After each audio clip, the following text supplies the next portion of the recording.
Hello, everyone. Welcome. Thanks so much for coming today. So excited to have Leslie back. For any of you that have went to her last Let's Talk, she's amazing, and today is going to be awesome as well. So for everyone who is on this call, before we start, in the chats, please enter your name and your company. If you're in transition, let us know what field you're in, what you're looking for. Feel free to add your LinkedIn profile if you want to kind of connect with other folks here. For those who are on LinkedIn, YouTube, Facebook, or Twitter live and watching this live stream, we want you in the conversation too. So in the comments in LinkedIn or Facebook or wherever you're at, introduce yourself, name, city, and anything else you'd like to share. If you want to connect with each other on LinkedIn, add your LinkedIn profile as well.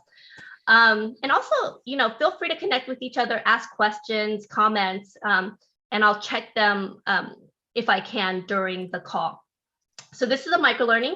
It's a training and development that focuses on offering bite-sized small learning units with just the necessary amount of information to help learners achieve a goal. This is not a webinar where you passively listen to a talking head. We want you to take action immediately. 1, 2, 3 things after we hang up based on the conversation we have with Leslie.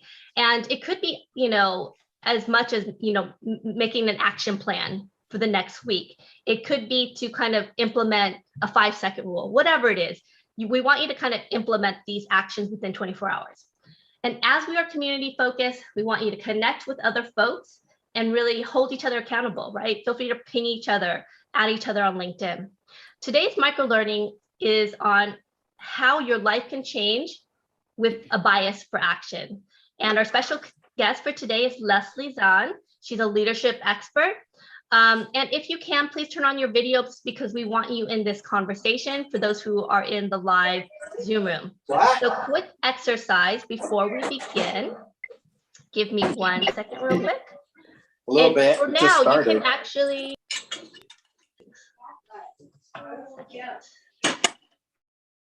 Okay, everyone can hear me. So from now, you can go into Zoom and go into gallery mode. So you should see everyone. Okay. And so we always do a quick kind of survey at the beginning of these calls. So if you're on gallery mode, you should see everyone. We're like a Brady Bunch grid. So we're going to ask you a few questions. Okay. So if the answer is yes, raise both hands like this. If you're watching this on live stream, LinkedIn, Facebook, or YouTube, you can just type yes or no to the questions. Okay. And so if you're in the Zoom room and the answer is yes, both hands up. So question, how many of you like to have all your questions answered before you make any big decisions? Raise both hands if the answer is yes. How many of you like to have all your questions answered before you make any big decisions? 2, how many of you feel comfortable with making mistakes? How many of you believe in learning by doing? How many of you are perfectionists? How many of you are recovering perfectionists? How many of you have ever suffered from analysis paralysis? How many of you wish you were more comfortable with taking more risk in your life? How many feel you would be farther ahead in life or in career if you took more action? How many of you have ever let go of a dream because it seemed so daunting and unachievable? Okay, thank you so much, everyone. Thank you for your candor and your honesty. I know sometimes it's kind of hard to answer some of those questions, right? It's kind of tough and personal, but here's the thing. Having a bias for action can really transform your life, but it's scary. And a lot of times it takes challenging who we are and challenging the fears that we might have or how we grew up. So having a bias for action refers to the tendency of favoring action over inaction.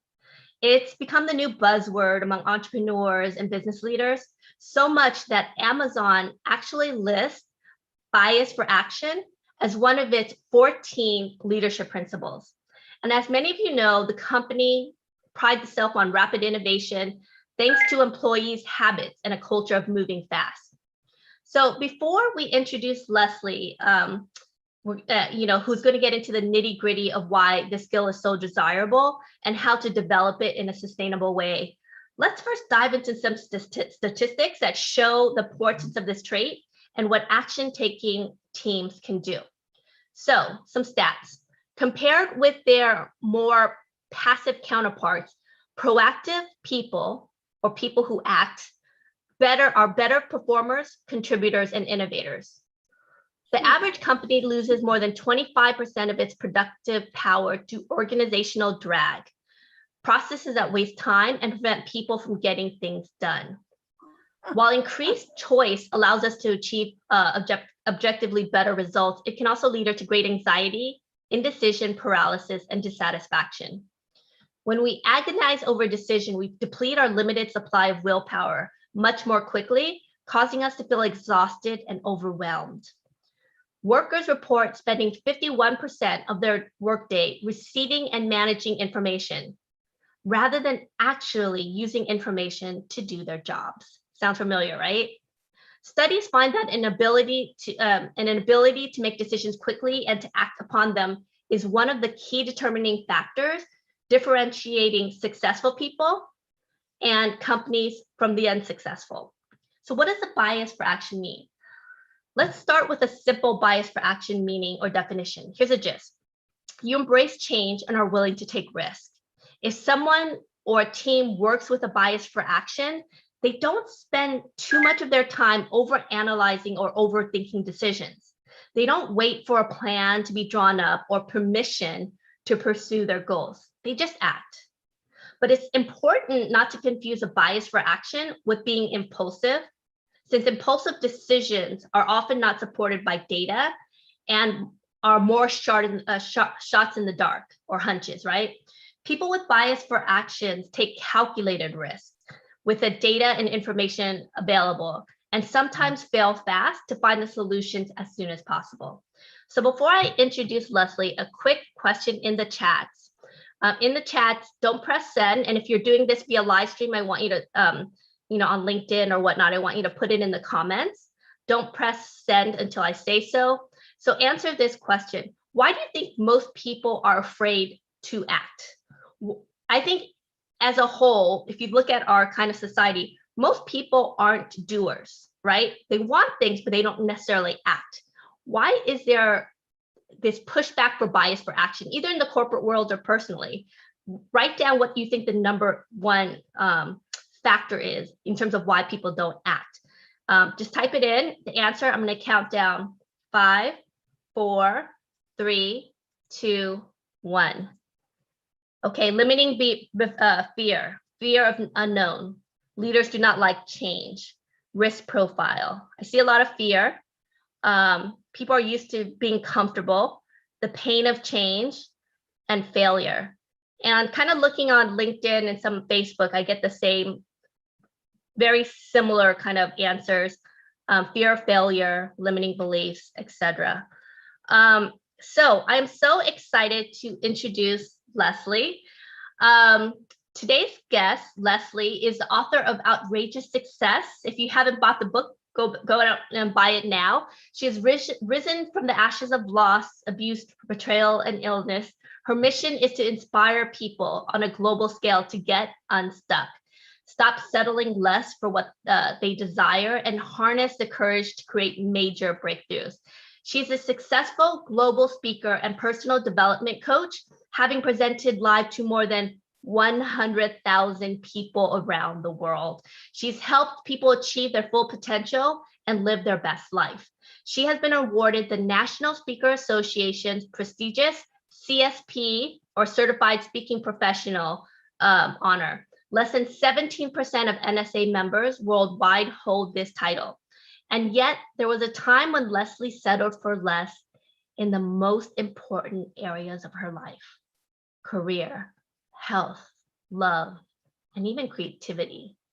Through overcoming her life struggles, Transformation became her mission. Today, she teaches entrepreneurs and executives how to do what she did, tame their negative inner dialogue, and create the mindset of a champion. So, Leslie, I am so excited to have you here. Looking for you so I can pin you if you want to unmute yourself.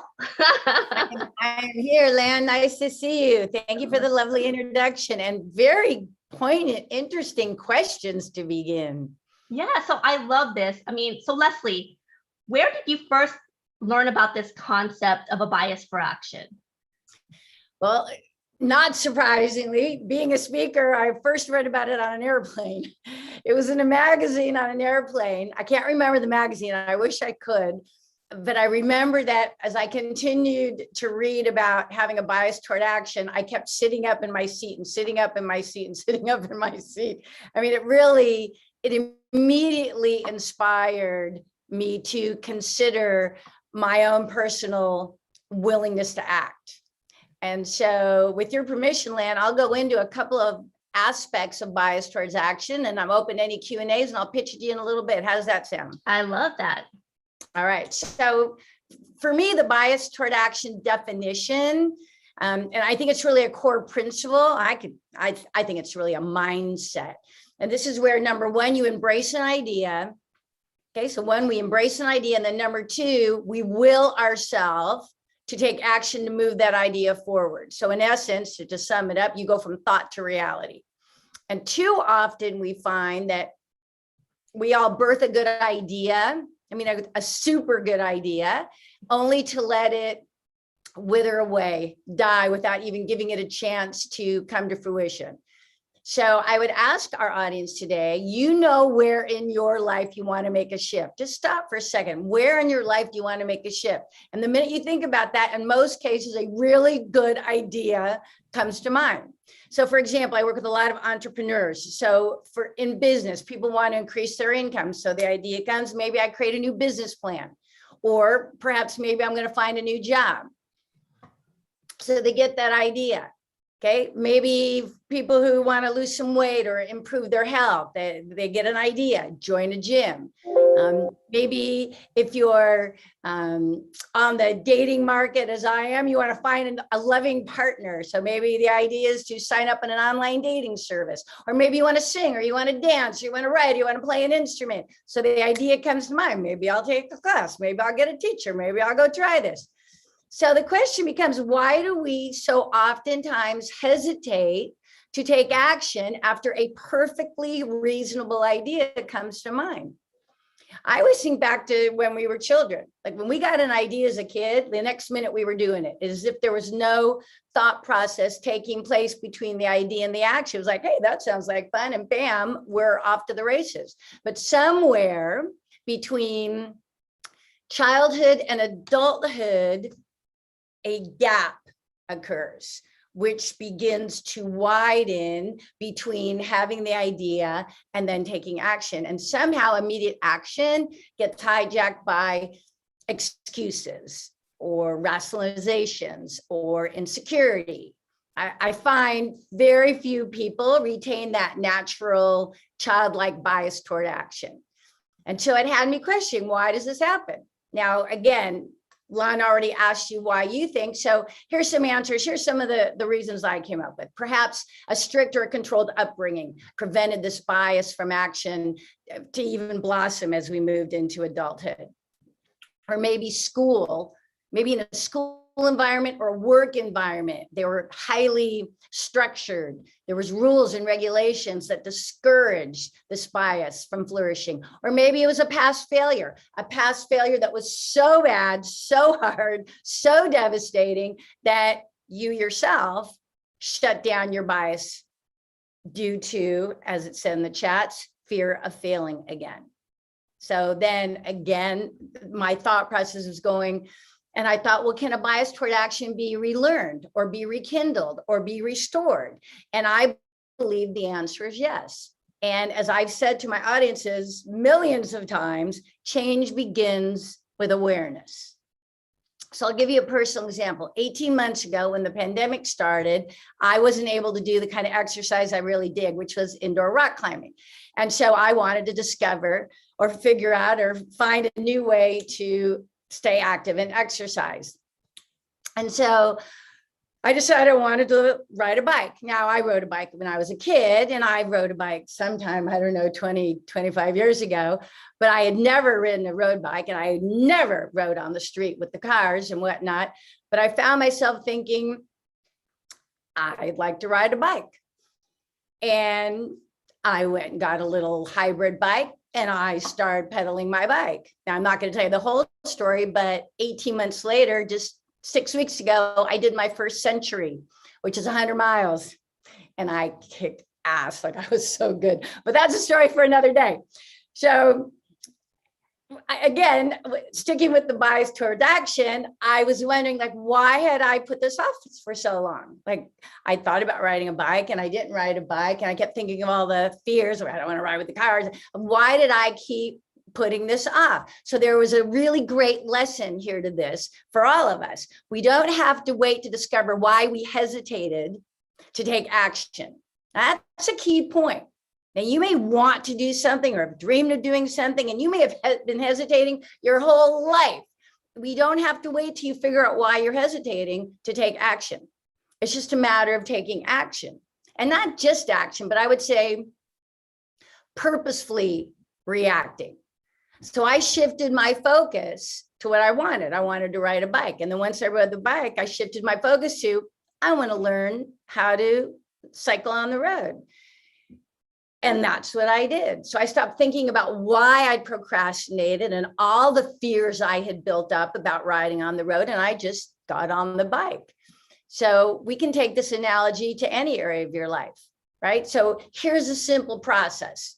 I use my bias toward action to achieve the century ride because I moved through my fears, moved through my doubts. I didn't wait to figure out why I was so afraid, and I got on the bike. Now, granted, out of all fairness, I got on the bike and I had a very good cyclist. I had a little coach, a very good cyclist ride along and teach me how to ride. I just didn't go willy-nilly out into the roads of San Diego riding my little bike.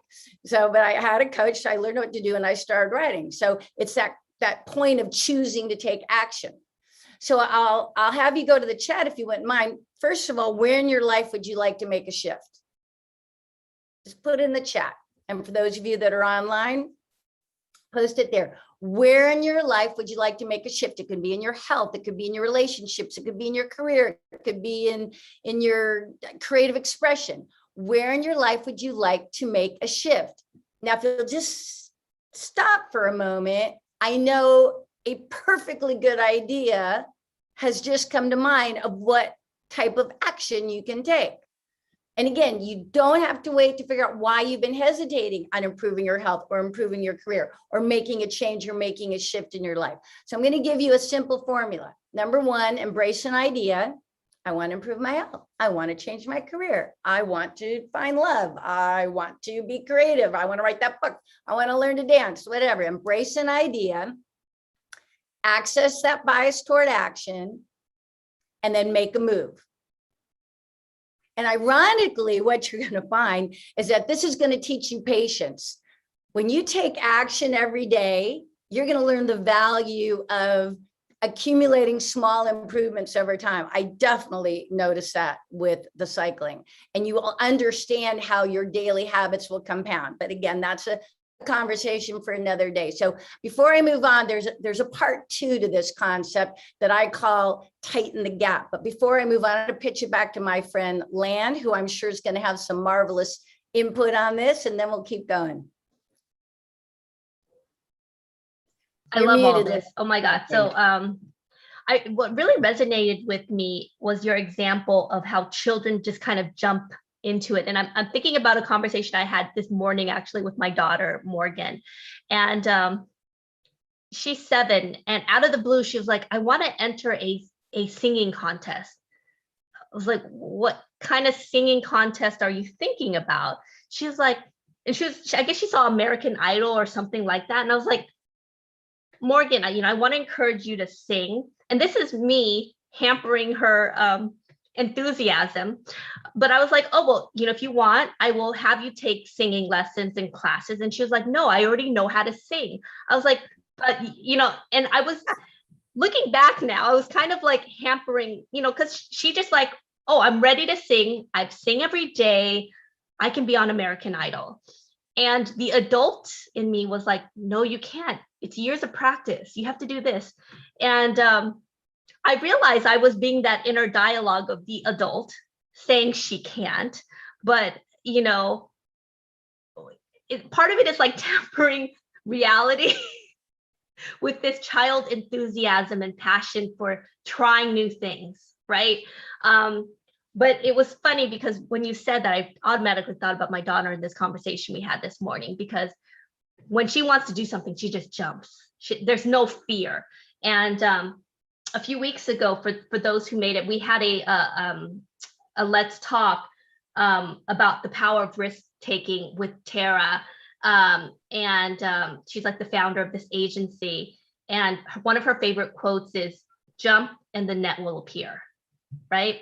And it was about risk taking. And it's funny how this conversation about a bias for action is kind of tied to that. And similar to risk taking, there was a point we made, which is it's calculated risk. It's not like you just jump without any preparation, kind of how you mentioned that you were learning how to ride a bike, but you had a professional instructor kind of teaching you.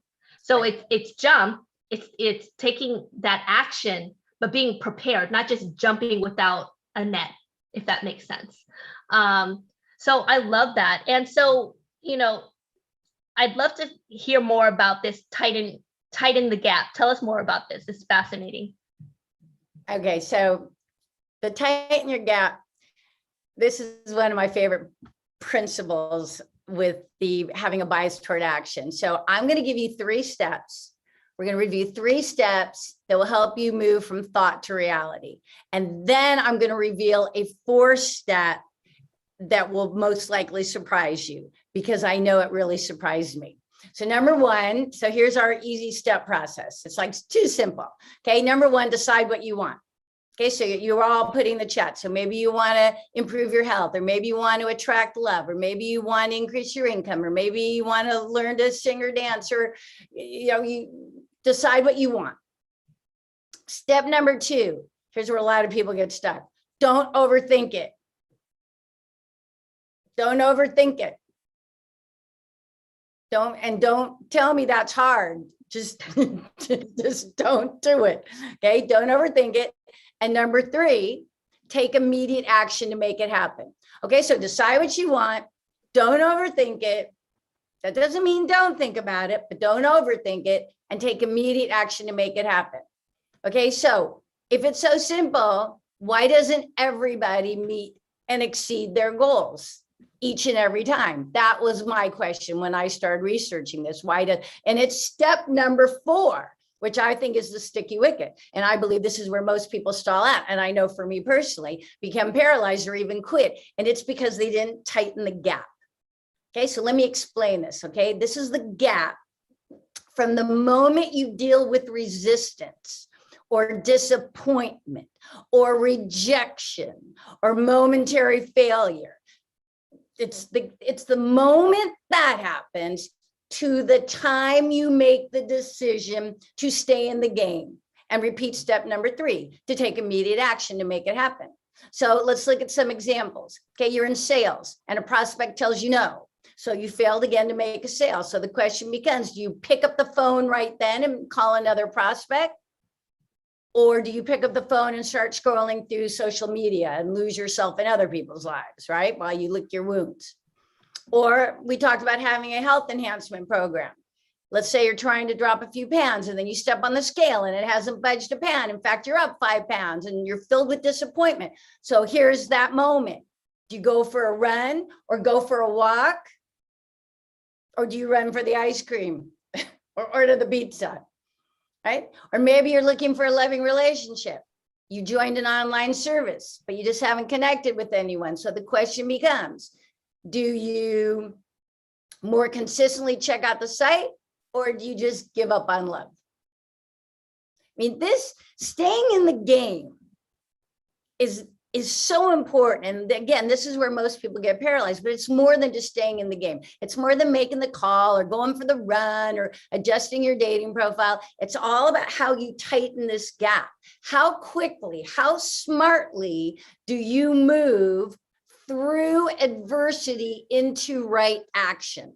That's the question. That's the note for the journal. How quickly, how smartly do I move through adversity, because we're all going to have adversity, it's called life, through adversity into right action? How long does it take you to find the resolve to move past failure or rejection and continue towards your goal? That's the sticky wicket. Do you wait days to make another call after a no? Do you delay weeks before you put on your sneakers? Do you hesitate to even go to your dating app? Have you put off learning to sing, dance, play an instrument? I mean, our ability to tighten the gap, to move more decisively through adversity and into action, I believe will transform every area of your life. Now, the speed in which you move is just part of the equation. That urgency is certainly important, the speed in which you move. But we all can consider the adage, insanity is doing the same thing over and over again and expecting a different result. So this begs the question, how do we adjust our actions to coincide with the urgency? So maybe, for example, before you make the next prospecting call, perhaps you make some adjustments to your sales script, and then you make the call today. And before another day goes by, maybe you schedule time for exercise, and then you work out today. Maybe you go to the dating app and you rewrite your profile, maybe to be more reflective of who you are today.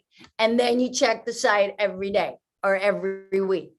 It's this combination of adjustment and urgency that's the fundamental key. And you see this in sports all the time. Athletes watch tapes from the previous game so they can make adjustments before they take the field the next time. They do this offensively, defensively, so that the next time they take the field, the next time they take the court, they're quicker on the dime. They've made that adjustment already. And this isn't really a game. It's your life, right? So step one, decide what you want. Number two, don't overthink. Number three, take immediate action to make it happen, and learn to tighten that gap, that gap from that moment of resistance to moving forward. Okay, that moment you deal with resistance, not just resistance, although I think resistance sums it up beautifully, but the moment you deal with resistance or disappointment or rejection or failure to the time you decide to stay in the game. Now, I'm going to read from a book real quick. It's just a paragraph or two. And when I say the word resistance, I always think of this book. If you haven't read this book yet, you're going to love it. It's called The War of Art by Stephen Pressfield. Pressfield. He's gonna kick your little ass on procrastination or resistance. It's so good. This guy's funny. He's bright. It's the kind of book you can just pick up any day and read a page and think, oh, Mike, I've got this. So one of the many pages on resistance that I like, and being the sports fan that I am, here's what he says. Resistance is internal as opposed to external, which is what most people put their resistance on. I'll get to that. Resistance, he says, is internal. Stephen Pressfield says, resistance seems to come from outside ourselves. We locate it in spouses, jobs, bosses, kids, peripheral opponents, as Pat Riley used to say when he coached the Los Angeles Lakers. I love that. They blame it on those peripheral opponents. Resistance is not a peripheral opponent. Resistance arises from within. It is self-generated and self-perpetuated. Resistance is the enemy within. Whew. I remember the first time I read that, I had to really sit back and think, oh my gosh, where am I? Like, I'm at a time in my life, I'm 61. I see the next 30 years, man. And I'm getting more and more clear and more courageous as far as looking inward. Leslie, can I pause you for a second? Because I'm thinking about your tightening the gap. Have you read Mel Robbins' book, The 5-Second Rule? Of course. So I think, so for those who haven't read it, Mel Robbins wrote this book, and it's called, she had a famous TED Talk that has like 40 million views. But in it, she devised this, her life was falling apart. She couldn't even get out of bed. She was so depressed. And so she was watching a space shuttle launch. You know how they do the countdown, 5, 4, 3, 2, 1. And she was like, what if I could just wake up and get out of bed by counting down to 5? And she literally did it, 5, 4, 3, 2, 1. And she got out of bed. And she ended up writing a whole book on the 5-second rule, which is, I think it kind of talks about tightening the gap, because that what she says is that you basically have 5 minutes to make a decision. And so let's say you're trying to decide, I'm at a bar, I see Leslie, she's beautiful, I want to go see and talk to her. And I have to basically walk and move within 5 seconds. Otherwise, my self-doubt, or I'm going to change my mind if I don't move in 5 seconds. And so I don't know if you kind of have some of those kind of hacks like that, but if you've ever YouTube Mel Robbins' 5-second rules, it's really fascinating. It really is a good book. Yeah, it really is a good book.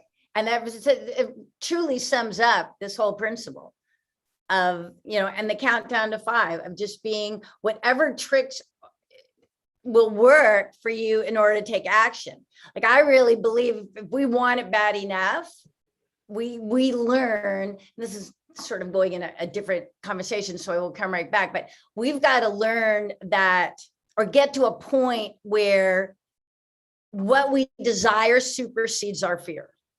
And that's in every area of our life. We have 2 choices. We can settle. Like, I wrote a whole chapter in my book on settling, because I feel it is pervasive, and not just pervasive with everyone, but pervasive in all areas of our life. People settle. They don't have a bias toward action because they're settling, and they're not even happy where they are, but they stay stuck because things are good enough, or they're not painful enough. So they won't even think about doing a 5, 4, 3, 2, 1, because they're not prepared to move, because their why, their desire, their goal, their commitment to design the life they want isn't stronger than their fears. Yeah. We can come back and talk about that. Okay, we actually have some comments in the chat. Would you feel comfortable kind of answering some of them, and we'll kind of organically go to the next section? So Alfred Ramirez, do you want to unmute and ask your question? I think you have a good one. Alfred, and if not, I can read it.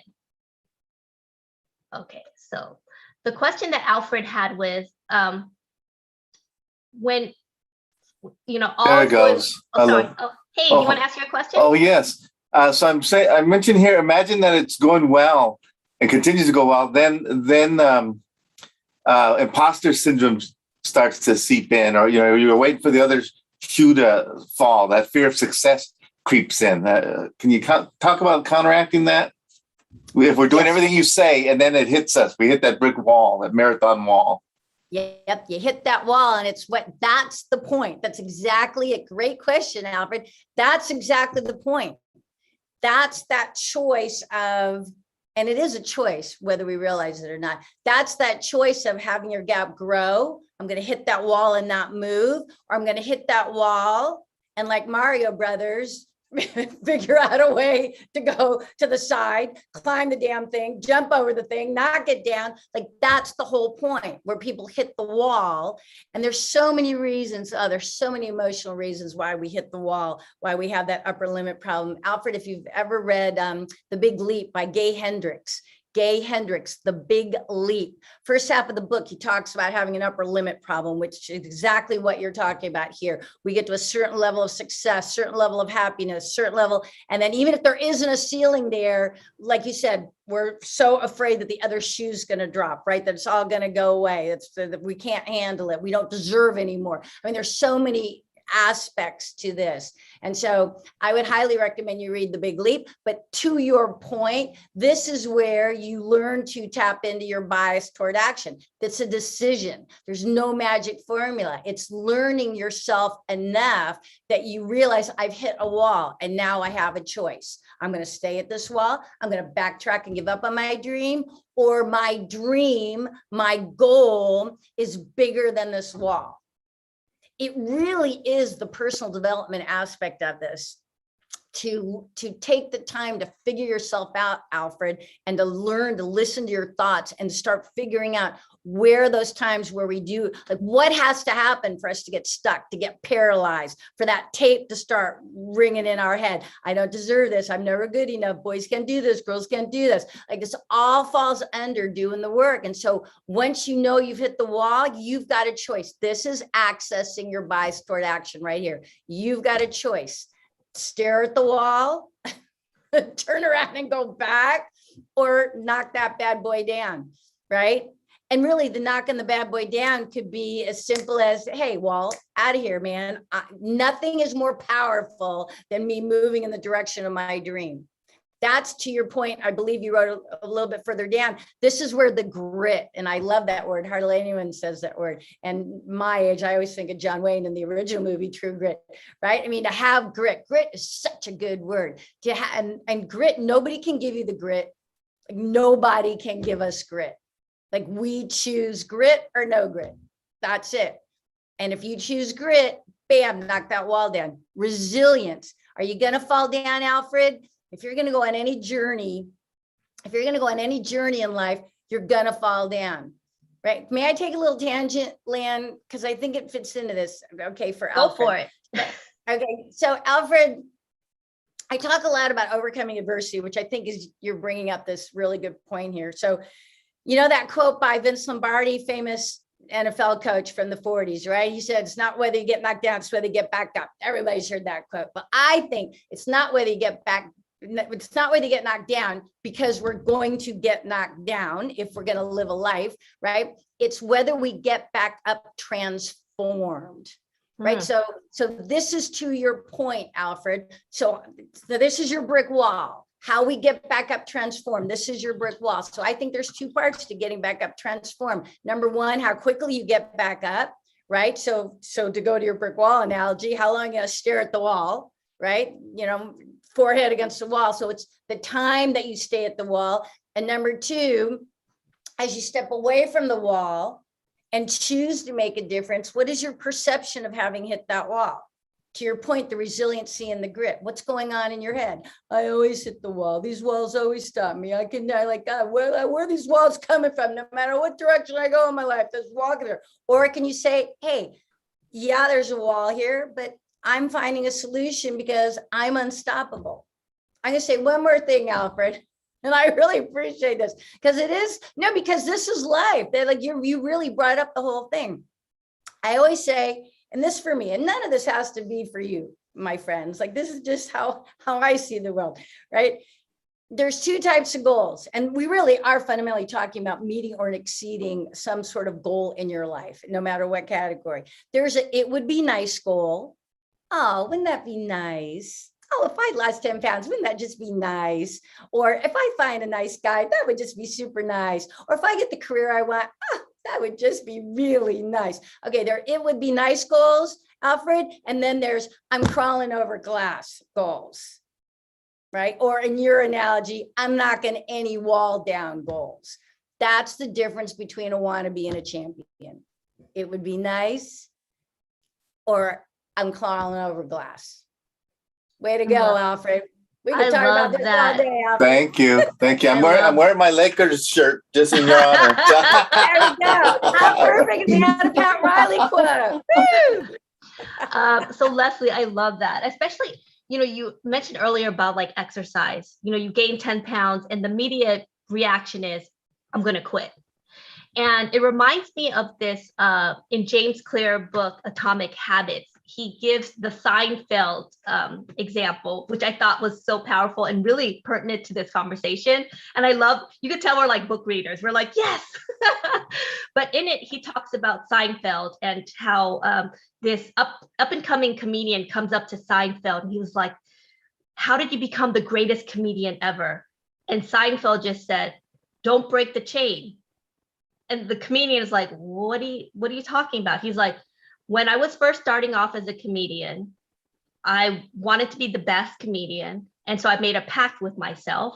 Every day I would write jokes for 10 minutes every day. And every day I wrote a joke for 10 minutes, I would put an X in the calendar every day. And the goal was to not break the chain. So every day he would cross it out. And it wasn't write the 10 best, 10 of the best jokes. It was just write for 10 minutes. And that really talks about consistency and not giving up. And so, one of the hacks that, James Clear says is never break the chain more than once. Because, you're going to have to break the chain at some point. So let's say it's exercise. And this is something that I've kind of implemented for myself. I don't go 2 days in a row without some kind of exercise. Even if it's like 10 burpees and 10 jumping jacks, I'm doing something, right? And so is it going to transform my body? No. Did I still gain, COVID-20? Yes. But I didn't, not breaking the chain was kind of key to kind of like progressing forward. Yeah. So there's so many benefits to not breaking the chain. I mean, there's so many benefits. I have a whole keynote on the benefits of consistency. I'm not going to go into it now, but there's so many benefits to not breaking the chain. And it's way more than just being the best joke teller. What it did for him emotionally, what it did for him with his confidence, what it did for him with his skill set. I mean, there's so many unique benefits to that consistent behavior, or as he says, not breaking the chain. I love that. So Leslie, I know you talk a lot about feelings or having feelings as, feelings play a role in our resistance. Can you kind of go more into that as well? Okay, so the final aspect of this whole idea of having a bias toward action.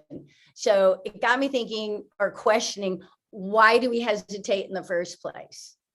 And I've discovered it's because we focus on our feelings more than our goals and our desires, right? So Alfred hits the wall. He's feeling, oh my gosh, here I fell another wall. Or he's thinking about whatever on the other side of the goal, or whatever's on the other side of the wall, whatever direction he was going, right? We feel before we act. This is exactly to Alfred's point, where that resistance and that grit, we feel before we act. And in an instant, you can literally feel your way into denial, right? Oh, this wall isn't here, or staying stuck. I'm not moving through this wall, or failure. Shit, I'm turning around and going back the direction I came from, right? Your emotions precede your feelings. It's the way we process our emotions and how we give them meaning through our feelings. That results in how we react. So when we listen to our gut feeling, and we've all know that third chakra gut feeling, that inner guidance normally steers us in the right direction. When we unconsciously react to emotions like anger or fear or disgust or disappointment or rejection, this is when we tend to go astray. So I often tell my audience, you're never going to feel like doing the tough stuff. I mean, you're just never going to feel like doing the tough stuff. And yet it's the tough stuff that leads you to growth, that leads you to achievement, to joy, to success. Susan Jeffers wrote a great book. The title is Feel the Fear and Do It Anyway. Now, she didn't title it, Wait Until You Feel Like It, Then Do It. Right? She said, feel the fear and do it anyway.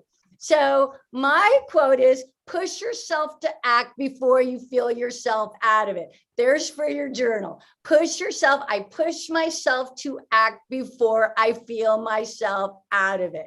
This is why the Nike's invitation to just do it is so marvelous and why it's so powerful. They understand athletes don't always feel like exercising or practicing or showing up. And yet if they don't, they're never going to live up to their athletic potential. I mean, this concept was ingrained to me when I was a kid. I was a gymnast when I was a little girl. And I think back to the balance beam always. Intellectually, I knew my routine. I always knew my next step. However, on that 4-inch piece of wood, right, 4 feet off the mat, I never felt like doing it. The balance beam was always to me an exercising and overcoming paralyzing fear. I learned not to think. I learned to ignore what I feel and just take the next step. That doesn't mean I didn't practice. I just ignored my feelings of fear. And ultimately, beam became my strongest event.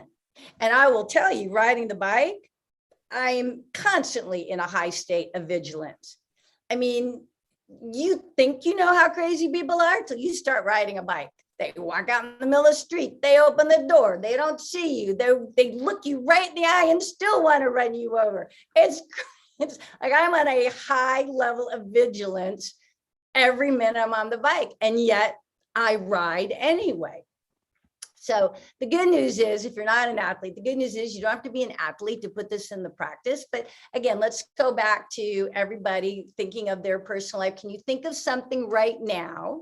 Can you think of something right now that you know you should do, that you want to do, or that you must do to move your life or your business forward, and yet you're letting your feelings get in the way?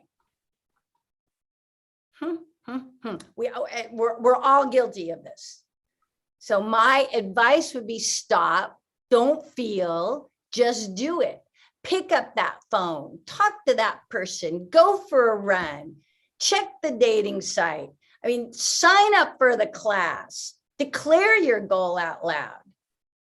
The more often, just like Seinfeld and writing his jokes every day, the more often that we adjust and then act, the easier it becomes to tighten the gap. My final thoughts on this, and then I'm going to pitch it back to my sweet friend Lan. If you want to live your best life, it's not about the outcome as much. It's about how you make taking action an auto response. It's really about how you embrace or how you harness your bias toward action and turn more dreams into reality. All right, sweet Lan. I love all this. I'm loving this conversation. I'm going to open this up for kind of questions. So for folks who are kind of watching on live stream, feel free to answer the question there. And for the folks who are kind of on in the live Zoom room, I'm going to take it back to perfection, right? I think it was Preeti that had a question about that. And she mentioned a book that she was reading, and that she's trying to overcome her fear of perfection. Preeti, do you want to unmute and kind of either give your comment or your question? Yeah, so I read a book called Brave Not Perfect, which is written by the woman who founded Girls Who Code. And she talks about how we raise our boys to be brave and our girls to be perfect, which you can see on any playground. And I have these tendencies, perfectionism, people pleasing, all these things. So I'm trying to be more brave, which is what we're talking about. But I've also come to know that my intuition and my feelings and my gut does give me valuable information because I have ignored it for so long.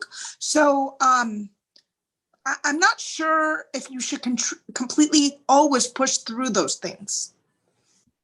I think that is a really good, you brought up 3 great conversations, Preeti. Boys being brave and women being perfect. If you haven't read Brene Brown yet, I would definitely have you read Brene Brown, Brene. Probably start with the gifts of imperfection and move towards there. move from there. But, and again, I'm a sales coach, speaker. I'm not a psychologist.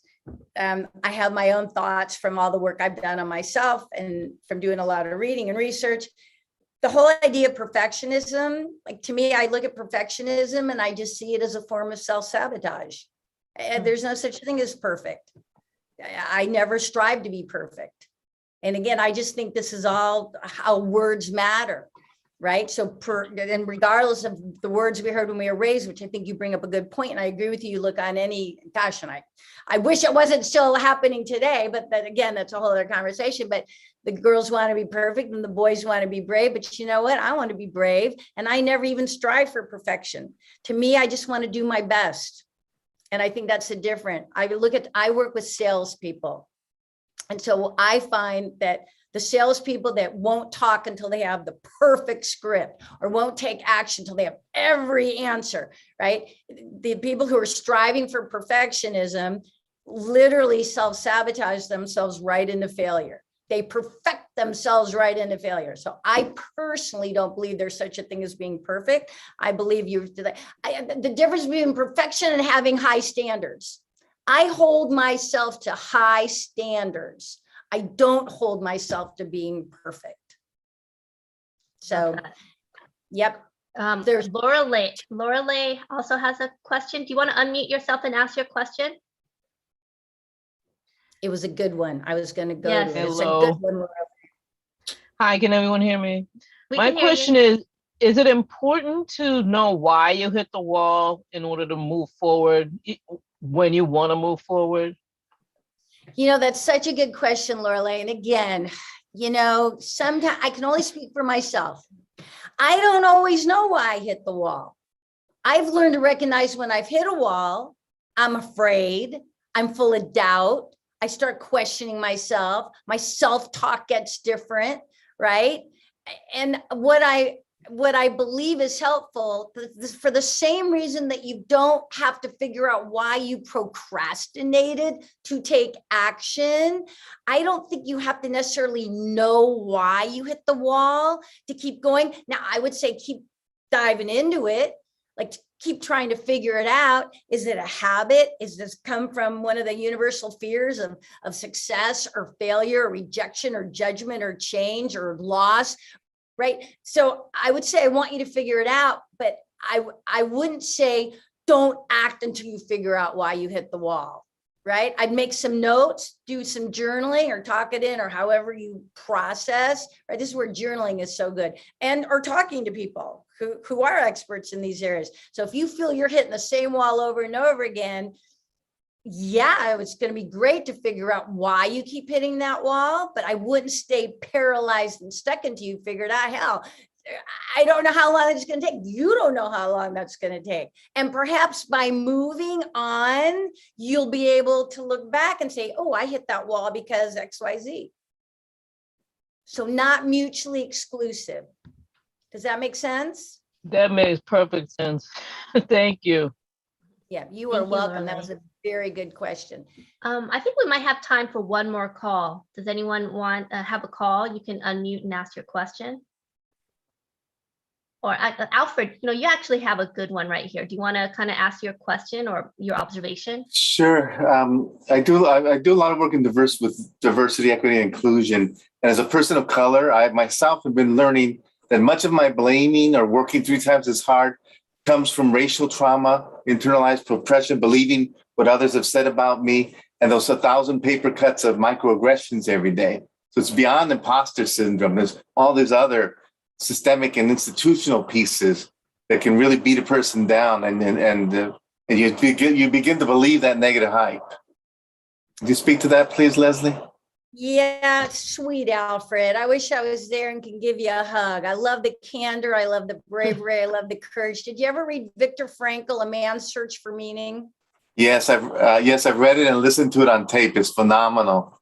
I would listen to it again because again, they pay me to listen. So, and again, this particular psychoanalysis is not my expertise, but I did hear you.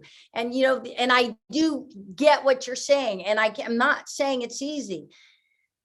But I immediately went to Viktor Frankl and his experience in the concentration camps, of being surrounded by the enemy and being told all the reasons why he wasn't good enough or worthy enough or human enough. And his choice, which I believe we all have, his choice to claim his power, his choice to find the joy, humanity, forgiveness, non-judgment in the worst sort of conditions. And so for you, Alfred, I would re-listen to that book. And I would, if I were you, I would try to superimpose what Victor's going through and your reality and see if you can find a kernel of that thread he wove so beautifully, as far as no matter what's going on in my universe, I'm standing in my power.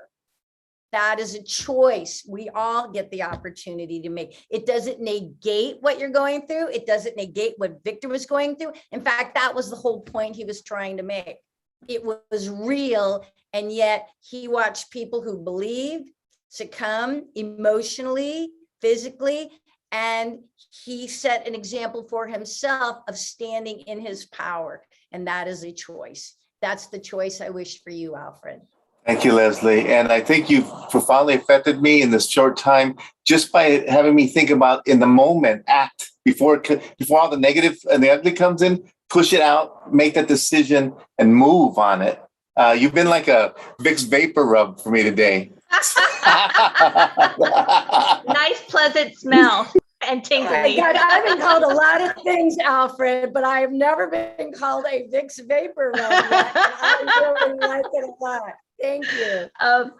Also, Victor, I also think about Michelle Obama. She was interviewed a few years ago by this journalist, and the journalist said to Michelle, "Aren't you intimidated? You're in front of all of these world leaders and powerful, politicians. Don't you feel intimidated?" And she paused and she said, "Nope, because when you get to know, or when you get a seat at the table, you realize they're not that smart."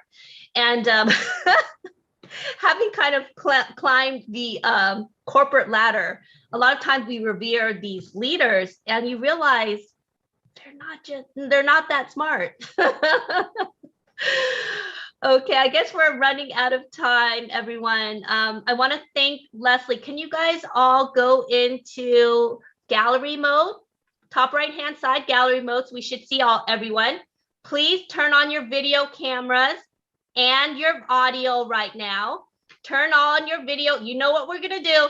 Turn on your video cameras, turn in your audios, because Leslie deserves a huge round of applause. Turn on your videos, audio, ready? Leslie, thank you. Hey. Thank you so much, Leslie. That was amazing. Thank you. Total pleasure. And so, Great Leslie, where can we find you? How can we help? I know you have a book out. How can this community support you? Well, thank you. The book's called Outrageous Achievement. You can find it on Amazon. It's in print, it's in Kindle, and it's in Audible. And I moved through my fears and went into the studio and did the Audible myself, because I wanted my community to hear my energy, my laughs. And so I went in and did the Audible, and the book became an international #1 bestseller. I'm quite proud. I did the best I could. How about that? I did the best I could. And then you can find me, lesliezann.com is my website. If you've got a group, I speak for groups as a speaker, what I do for a living. I work with salespeople, and however I can support you. I'm doing keynotes, mostly Zoom still these days, but I have gone out on the road and done some live events. And most people are planning into 2022. So if I can support you in any way, please do not hesitate to reach out. Leslie at lesliezann.com. That's ZANN. One day I'll come on, Lynn, and tell you how I made up my last name after my divorce. Well, I won't do that today. So I love that. Next time. Leslie at lesliezann.com. And we Awesome. do a lot of work Thanks, on Instagram everyone. too. Thank you. Thanks, Leslie. Bye, everyone. Thanks for making it out.